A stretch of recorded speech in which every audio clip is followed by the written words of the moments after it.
આજે આપણે બનાવીશું ચટપટો ચાટ મસાલો, જે ઘરની જ વસ્તુમાંથી બની શકે છે। અહીંયા મેં વસ્તુનું લિસ્ટ આપ્યું છે, એ પ્રમાણે વસ્તુ લેવી। કોઈ પણ એક વાટકીથી આપણે માપીશું, તો મેં અહીંયા એક વાટકી સૂકા ધાણા લીધા છે, જેને આપણે રોસ્ટ કરીશું અને તે સ્લો ફ્લેમ પર જ કરીશું। એ થોડી વાર થઈ ગયા પછી આપણે તેને જીરા પણ એટલા જ લીધું છે જેટલું ધાણા લીધા હતા।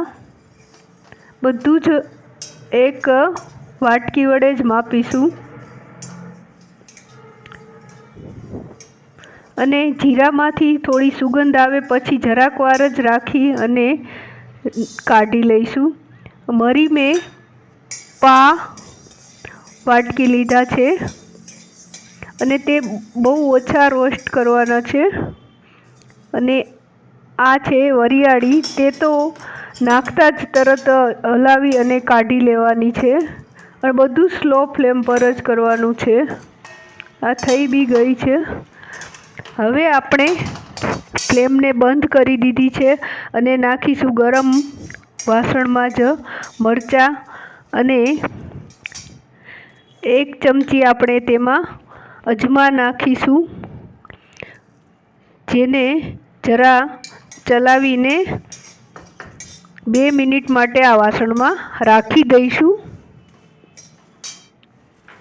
હવે આપણે આમાં બધું મિક્સ કરી લઈશું। તેમાં આપણે પહેલાં સંચળ પાવડર પા વાટકી નાખીશું, પા વાટકી આમચૂર પાવડર પણ નાખીશું। સંચળ તમારે જોઈએ તો ફરીથી તમને એવું લાગે તો નાખી શકો છો ટેસ્ટ મુજબ, અથવા તો મીઠું।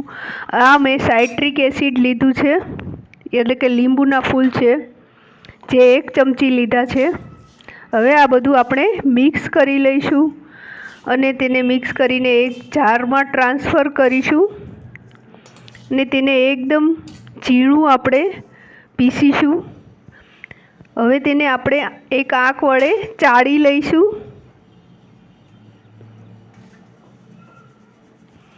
અને તે બહુ ઘસીને નહીં ચાળવું। હવે બસ તેને કાઢી લઈશું અને તે પાછું મિક્સર જારમાં જ નાખીશું અને બાકીનો વધેલો બધું મિક્સરમાં નાખીને ફરીથી પીસી લઈશું। હવે આ બધું જ પીસાઈને રેડી થઈ ગયું છે।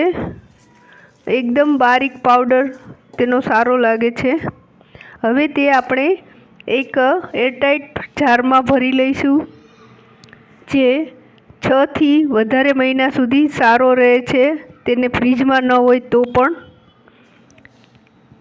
અને તે તમે મસાલા પાપડ, ભેળપૂરી, પાણીપુરી વગેરેમાં યુઝ કરી શકો છો। સલાડ, જે પણ તમને પસંદ હોય તેમાં નાખી શકો છો। થેન્ક યુ મિત્રો, થેન્ક યુ।